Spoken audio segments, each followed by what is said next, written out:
یہ جو قصیدہ بردہ شریف پڑھا جاتا ہے مدرسوں میں، مولا یسلم وسلم دائما ابدا، کیا وجہ ہے؟ اس قصیدے کا نام ہے بردہ شریف، چادر والا قصیدہ، یہ بھی کوئی نام ہے؟ امام شرف الدین بوصیری رحمت اللہ تعالی علیہ آپ فرماتے شہنشاہوں کے گیت لکھے، میں نے بادشاہوں کے نام کے گیت لکھے، ایک دن فالج میں مبتلا ہوا، 15 سال میں بیماری میں مبتلا رہا، بادشاہ بھی چھوڑ گئے، وزیر بھی چھوڑ گئے، مشیر بھی چھوڑ گئے۔ اس لیے میں آج جوانوں کو کہوں گا، آج جو سیاسی لوگوں کی خاطر تم لڑتے ہو، ایک دوسرے کے خلاف پوسٹیں لگاتے ہو، ہم نے کئی بار دیکھا رات کو ایک کمرے میں ہوتے ہیں، جن کی خاطر آپ خون بہاتے ہو، یہ سارے ایک ہیں، ان کی لاکھ بار خوشامد کرو، لاکھ بار تم ان کا نام لو، انہوں نے کام نہیں آنا، قبر میں رسول اللہ کی ذات نے کام آنا ہے۔ میرے بابا جی کہتے تھے خادم حسین رضوی صاحب، فرمایا انی تے حضور نے وفا کر کے جاؤ کہ قبر جاؤ تے حضور آکھنے میرا ہے، اور اتنا تو نبی کے ساتھ وفا کر کے جاؤ، سمجھے نبی کے گیت گاؤ۔ یہ امام شرف الدین بوصیری کا واقعہ جوانوں کے لیے سب سے زیادہ سمجھنے کی بات ہے۔ آپ کہتے ہیں 15 سال بیمار ہو گیا، تنہائی بھی آ گئی، بیوی بھی چھوڑ گئی، بچے بھی چھوڑ گئے، غربت بھی آ گئی، سوچ رہا ہوں اب کیا کروں؟ فرمایا ساری زندگی بادشاہوں کے گیت گائے ہیں، کیوں نہ آمنہ کی لال کی ذات کی ایک نعت نہ لکھ کے جاؤں؟ مرنا تو ویسے ایک نعت ہی لکھ دوں نبی کی شان پہ۔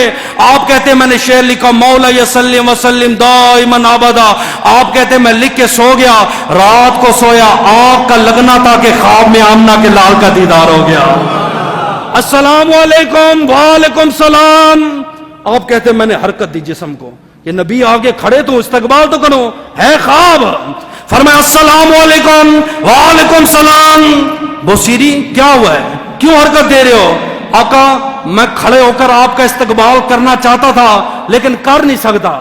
آپ نے اپنا ہاتھ اٹھایا، بوصیری کے سر پہ رکھا، فرمایا بوصیری کیا کہا ہے؟ آقا کھڑے ہونا چاہتا ہوں، کھڑا نہیں ہو سکتا۔ فرمایا مجھے ہو کے تو دکھا، کھڑا ہو کے تو دکھا۔ آقا ہونا چاہتا ہو نہیں سکتا۔ آپ نے ہاتھ رکھا، فرمایا ہو کے دکھا۔ کہتے خدا کی قسم اور مصطفیٰ کا ہاتھ لگنا تھا، اللہ پاک نے مجھے بیماری سے شفا عطا فرما دی۔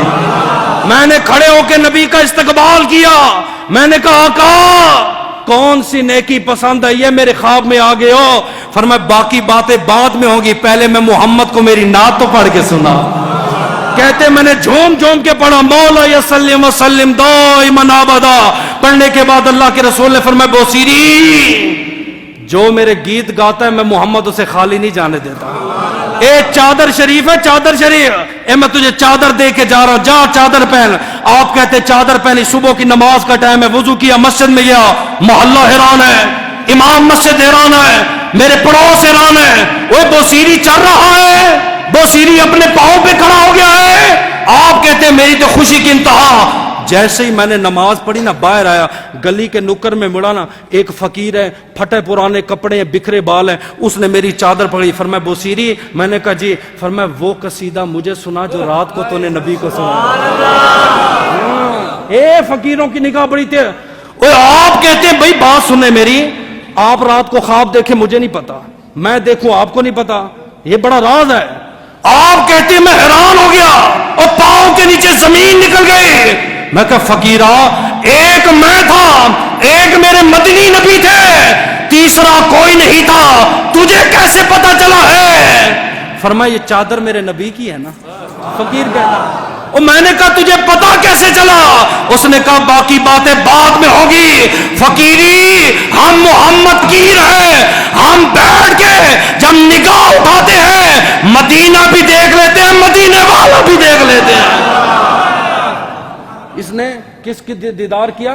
خواب میں۔ ایسی ہے نا، آج مدرسوں میں اس کا قصیدہ پڑھا جاتا ہے، بچوں کو زبانی یاد کروایا جاتا ہے، اور اس کے اندر فیض کتنا ہے۔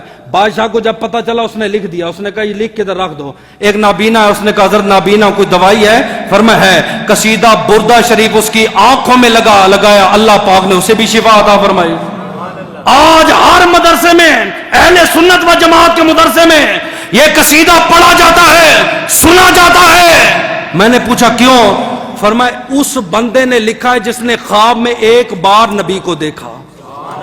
میں کہ واہ جی واہ ماشاءاللہ، ایک بار جو نبی کو خواب میں دیکھے، اس کے قصیدے تے جس صحابی نے ساری زندگی نبی کا دیدار کیا، اس کے گلے شکوے سنتے ہو، اس کے خلاف کلپ چڑھاتے ہو، اس کے خلاف بغاوت کرتے ہو.